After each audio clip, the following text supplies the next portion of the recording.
الحمد لله رب العالمين والصلاة والسلام على سيد المرسلين وعليه وعلى آله وصحبه أجمعين اما بعد. حاضرین گرامی قدر،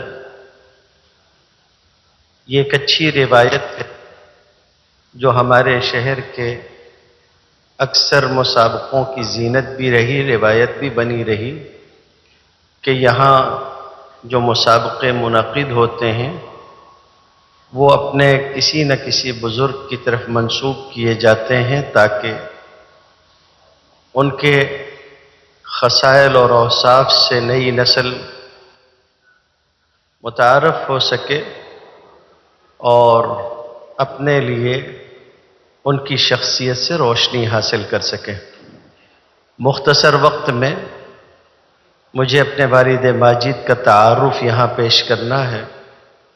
یہ ایک بہت نازک مرحلہ ہوتا ہے کہ آپ کو تعارف پیش کرنا ہے، تعریف نہیں.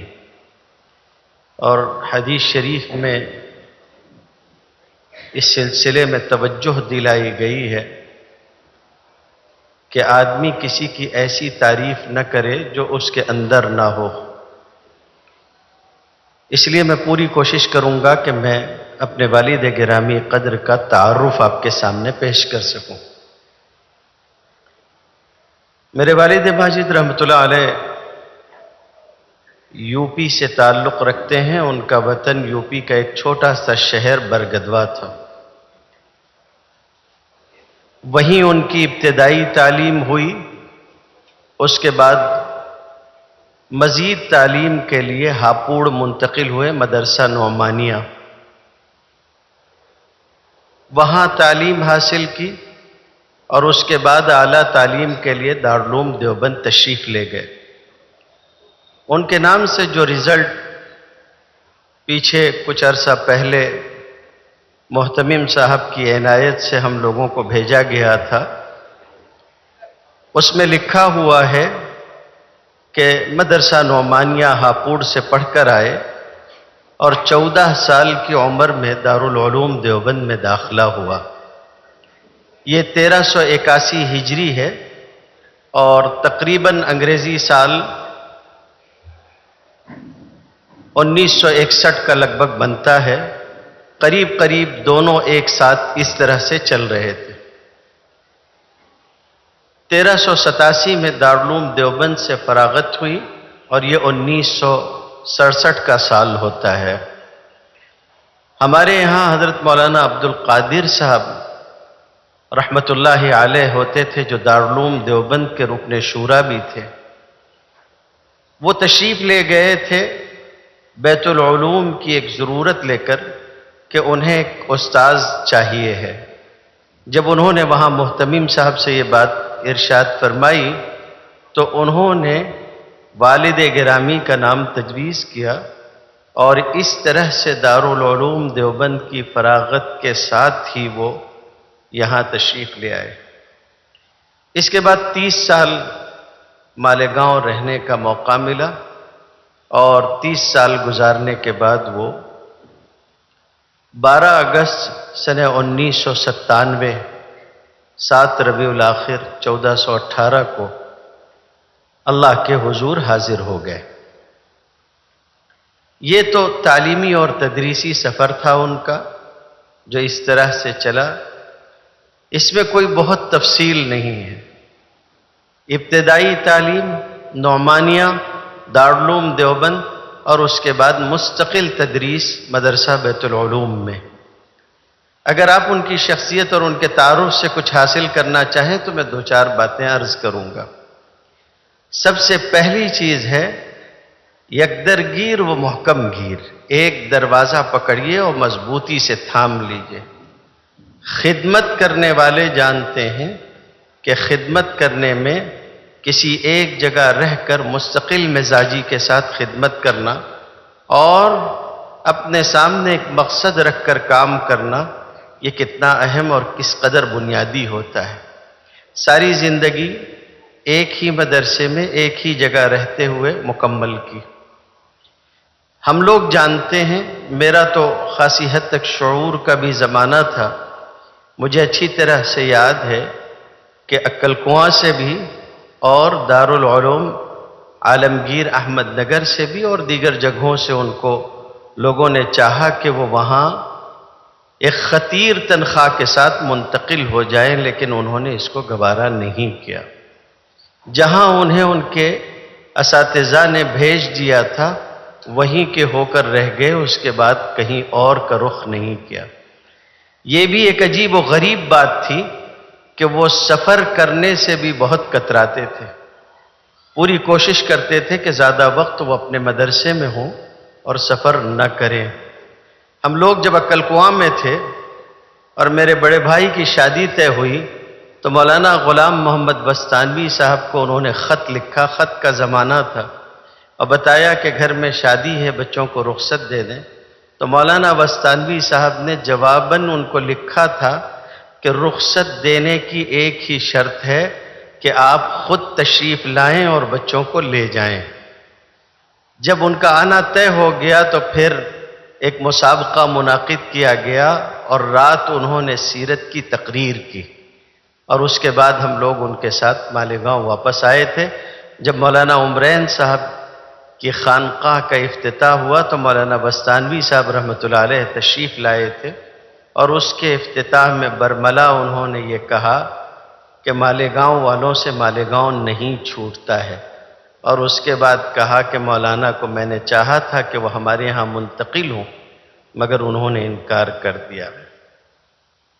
دوسری چیز جو ہے وہ یہ کہ عموماً ہم لوگ یہ دیکھتے ہیں کہ چراغ تلے اندھیرا ہوتا ہے۔ اردو کے اوپر گھنٹوں بے تکان بولنے والے، ان کی اپنی اولادیں انگلش میڈیم میں پڑھتی ہیں، میں کسی طرف اشارہ نہیں کرنا چاہتا۔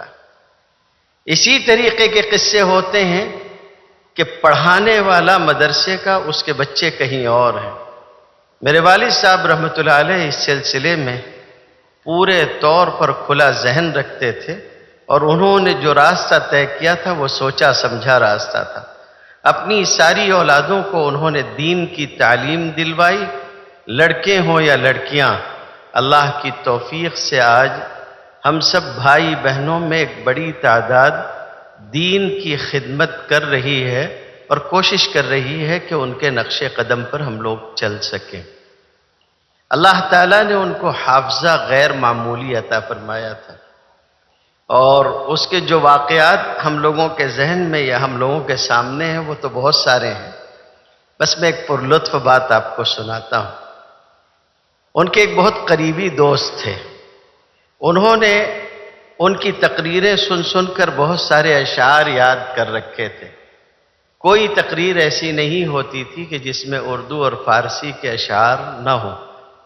خیر ایک دن انہوں نے کہا کہ اب ہم دونوں کو مقابلہ کرنا چاہیے کہ ہم دونوں میں سے اشعار کس کو زیادہ یاد ہیں۔ وہ خود اپنی شکست اور ہزیمت کا قصہ بہت لطف لے لے کے ہم لوگوں کو سنایا کرتے تھے۔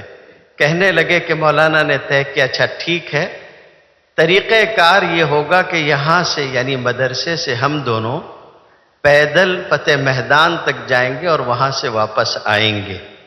کیا تم یہ شرط قبول کرتے ہو کہ جاتے جاتے اور آتے آتے دونوں طرف سے مسلسل شعر سناتے جانے ہیں اور سناتے ہوئے آنا ہے؟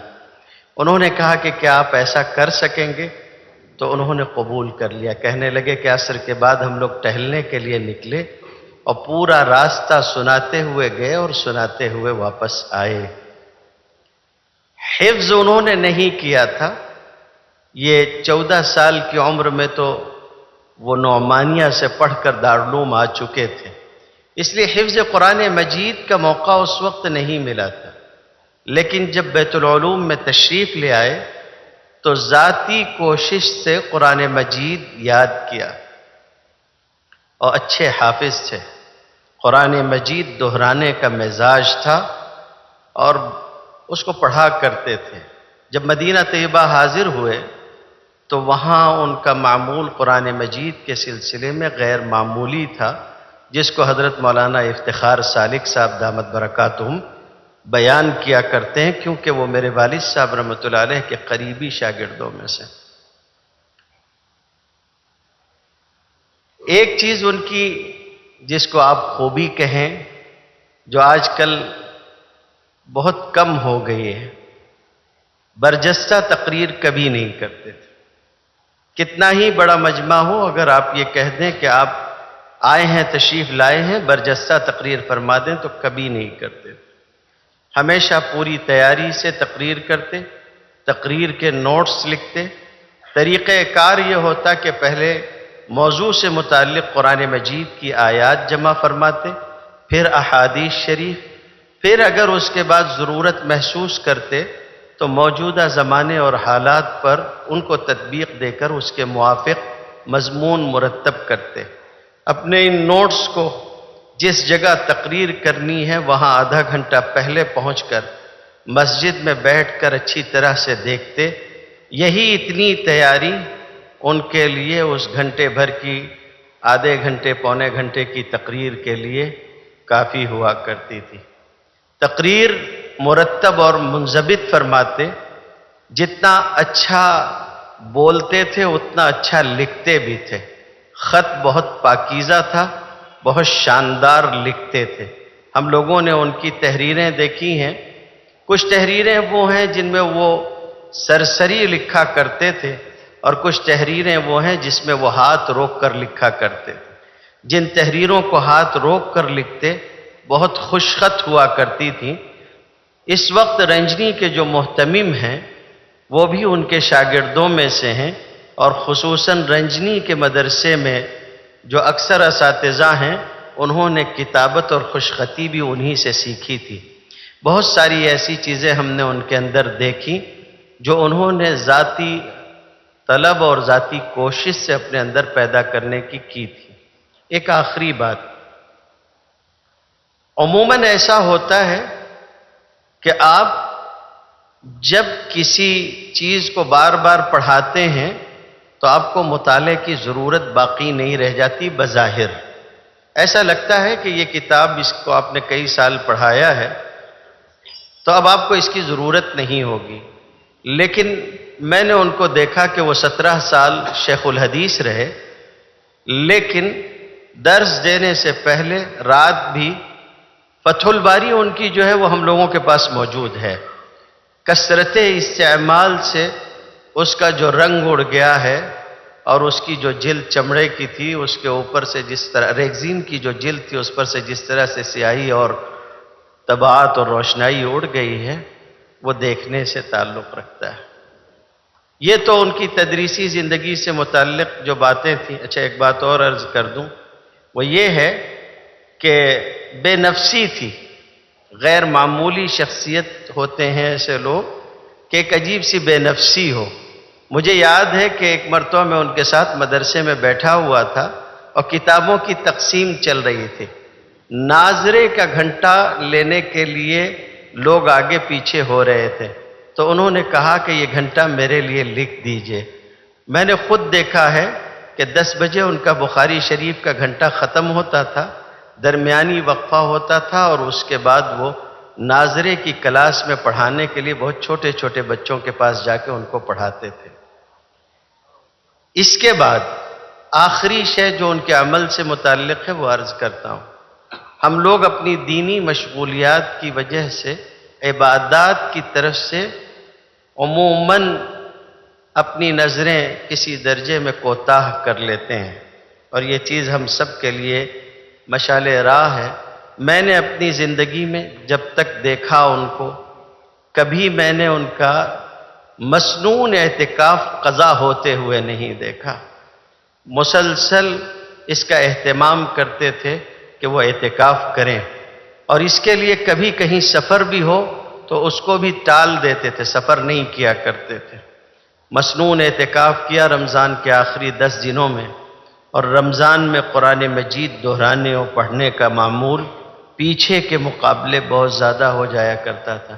اپنی شخصیت کے سلسلے میں اخفاء کے قائل تھے، بہت زیادہ اظہار پسند نہیں تھا۔